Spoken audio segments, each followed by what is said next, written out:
एगो काम करो कि रउआ जब कमा के आए तो हमरा खातिर एगो कुसुम रंग के सड़िया आ एगो तनी करिया रंग के ब्लाउज जरूर ले ले आए। काहे से कि हमार कुछ सखी पहन पहन के इतना झमकावत तरी के हम का बताई। आ कैसे कहा तरी कि अवतार कोई के नौकरिया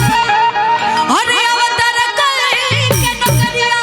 अजा के नीली हाथ बजा दिया कुसुम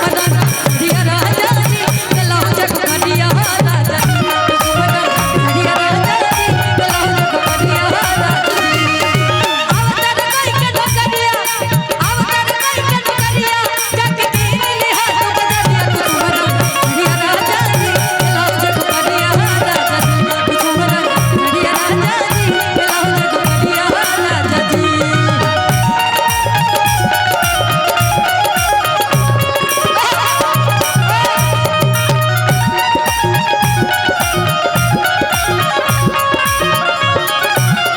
लेकिन कहा तरी है राजा जी है नहीं आई जी आई लगा कि साड़ी मंगवाई आई सीधा हमरे मतिन जींस टी शर्ट मंगवा के पहिनी है साड़ी तो आई भौजाई लोग ना मंगवाई है कि तनी निमन का ले ले आई तनी घूंघट करके जब ससुर भसुर आई है तो तनी बैठब तो निमन लगी का हो चाची सही बात बना बड़ा निमन लगा तरी चाची। लेकिन कहा तरी लाली रे पलंगिया सजिया रसाई सड़िया से लिख वाली पहन के झमकाई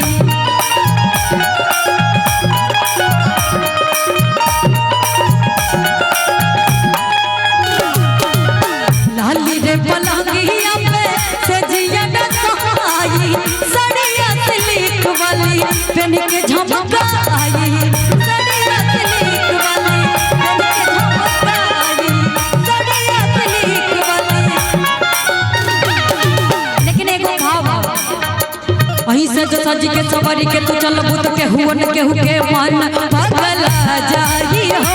पगला जाई हो अपनी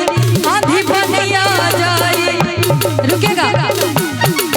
सैया जी कहा था कि ठीक बता रहा कि हम साड़ी लेके दे दे हो लेकिन अगर पहन के चल बुझार के तो का होई आई भैया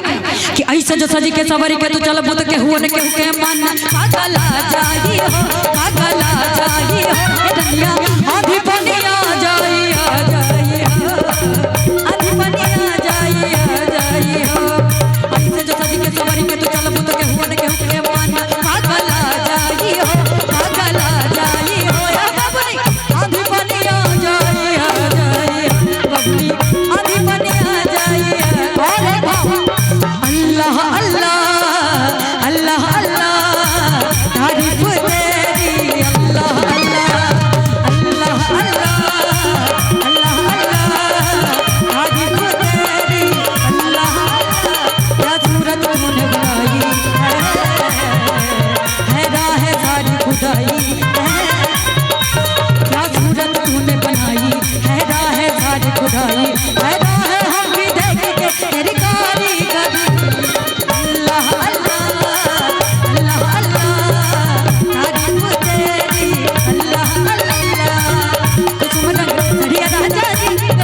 सड़िया राजा कुसुम रंग सड़िया राजा जी। लेकिन कहा तारी अपना सैया जी से देख के तूने मन लिहा